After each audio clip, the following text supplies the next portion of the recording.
Election law finalized in Parliament, but the basis for the next general election is still uncertain.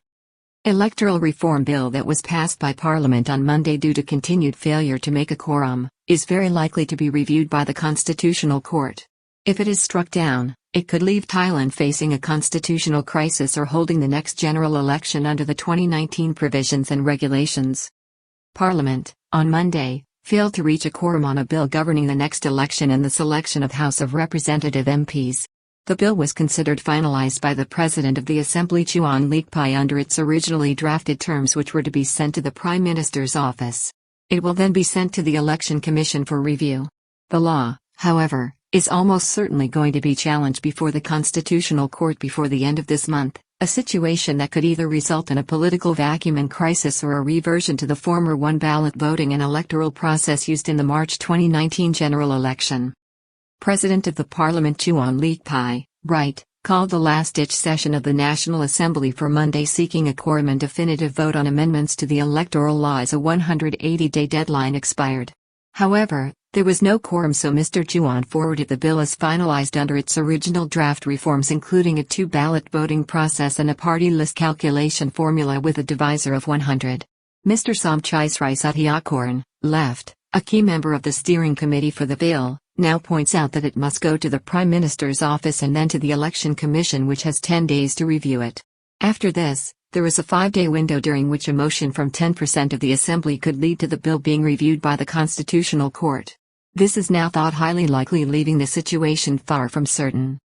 The Thai Parliament, on Monday, made a last-ditch effort to pass an amendment to Section 24(1) of the new electoral bill for members of the House of Representatives, which was passed in July and would have adjusted the formula for selecting MPs for party list seats in the next House of Representatives. The change had run into problems in recent weeks after Thailand's Minister of Justice Somsak Thepsutin pointed out in late July that under a two-ballot system proposed in the law, it would be impossible to use a divisor by 500 as there were only 100 seats. Last general election used a one-ballot process, which resulted in many smaller parties gaining seats. In Thailand's last general election held in March 2019, a one-ballot system was used with 150 party list seats reserved, a system which saw the country's leading Pheu Thai party gain 0 party list seats due to its success at constituency level, leading to a very fractured parliament and ultimately, a current coalition government with no less than 18 different parties or political groups. Cabinet Minister Somsak Thepsutin raises doubts about the calculation formula for party list seats. Such a fractured parliament and the ability of 250 senators, chosen overwhelmingly by the last junta, to vote on the selection of the next prime minister under the 2017 constitution for the last time, is now the most plausible route for the current Prime Minister General Prachand Ocha to retain power, given current opinion polls and surging support nationally for the Pheu Thai party. New electoral law passed a first reading in September 2021, which offered a fairer basis for larger political parties to translate votes to party list seats. Since then, a new electoral law was passed in September 2021 which would radically alter the outcome of any proposed general election and give the opposition Pheu Thai party a stronger chance of translating its popular support into parliamentary seats. Poll supports retention of the one-ballot election process, which would torpedo Pheu Thai landslide hopes. However, from April this year, the steering committee finalizing this draft bill through its second and third reading in Parliament began to raise issues and proposed changes to the provision. July 6 surprise as the law's formula for calculating party list seats changed to a divisor of 500 from 100, flying in the face of other reforms in the provision. This saw the party's divisor formula switched from 500 to 100 in a surprise move on July 6 last, after which it became apparent that the change was impossible without reverting back to a one-ballot process. Several meetings of the Parliament called to perfect the law have failed due to the absence of a quorum, as MPs for both the ruling Palang Prakarat party and the Pheu Thai party appeared not to respond to calls to order from the sitting chairman of the Parliament in respect of a quorum. Country faces a constitutional crisis, says Move Forward Party MP in Parliament over PM status. On Thursday last, the final day for consideration of the bill, a joint sitting of Parliament consisting of senators and members of the House of Representatives again failed to achieve a quorum, resulting in this Monday's special joint session convened by the President of the National Assembly of Thailand, as the joint sitting is formally called. This was the last day of a 180-day deadline for finalization of the bill before it was due to be passed back for processing by the Prime Minister's office. Pheu Thai vowed not to participate in making a quorum for Monday's parliamentary vote as it held the law to be unworkable and unconstitutional. Over the weekend, the Pheu Thai party had reiterated that it would not participate in the assembly to make a quorum. The party claimed that its legal advice was that the proposed bill, as altered by a divisor of 500, was both unworkable in practical terms and unconstitutional. On Sunday, Theorat Samratwanat, a Bangkok Pheu Thai MP, told reporters that the party could not confirm it would help make a quorum at the sitting on Monday. The MP, at the same time, feared that if the legislation was simply dropped, a political vacuum would ensue with no viable basis to hold the next general election due before March 2023. She also expressed concern that, at some point, the House of Representatives may be dissolved and a caretaker government might take over. Before the quorum was called on Monday by President Chuan Lik-pai, there were reported to be 365 MPs and senators in the chamber, but only 320 responded. On Monday, before Parliament opened at 10:04 a.m. chaired by Mr. Chuan Lik-pai, the chairman explained that he understood that some members would not be attending and urged other MPs and senators present not to criticize them, as their decision not to assist in making a quorum was a principled one based on their legal advice concerning the legislation before the assembly.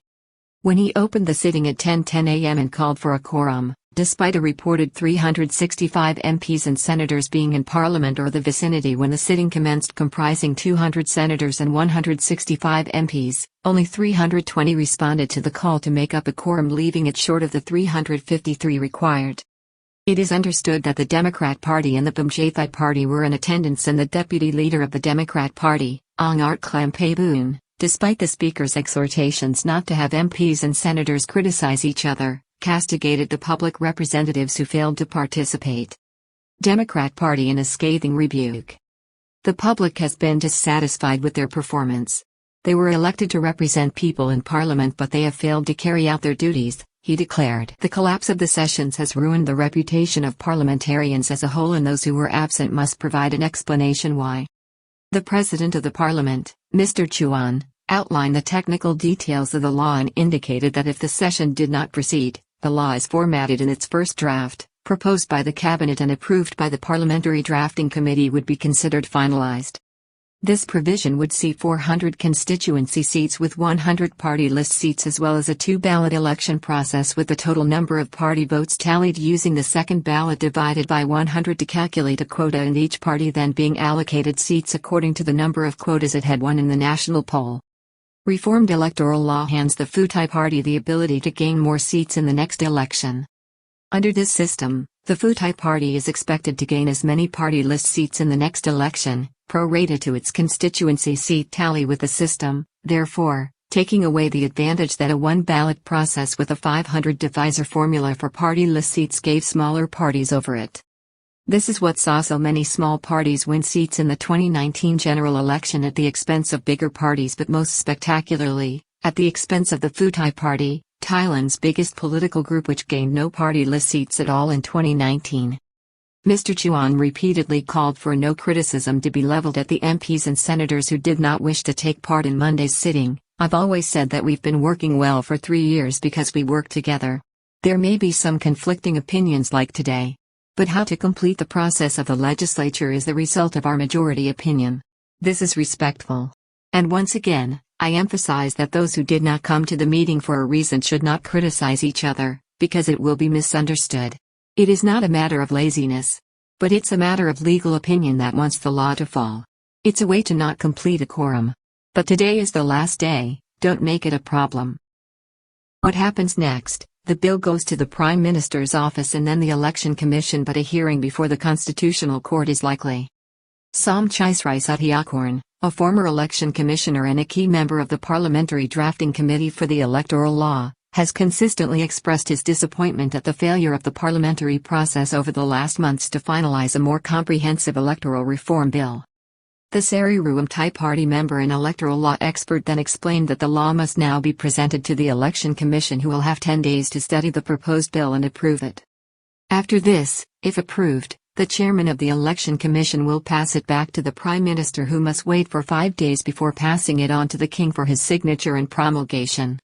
During these 5 days, leading up to September 1st next, if more than 10% of senators and MPs request the bill to be reviewed by the Constitutional Court, then the process must wait for the judgment of the court to be handed down before the bill becomes law if approved by the judges.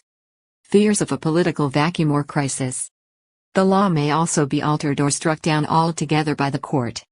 It is now considered highly likely that the electoral law as originally proposed and supported by the Pheu Thai Party and the Palang Prakarat Party, will be challenged based on its constitutionality. If the bill is subsequently struck down by the court, it may lead to a serious constitutional crisis, or it could simply mean the next general election will be conducted under the same laws and regulations as the March 2019 poll, meaning a one-ballot process and smaller parties taking more seats.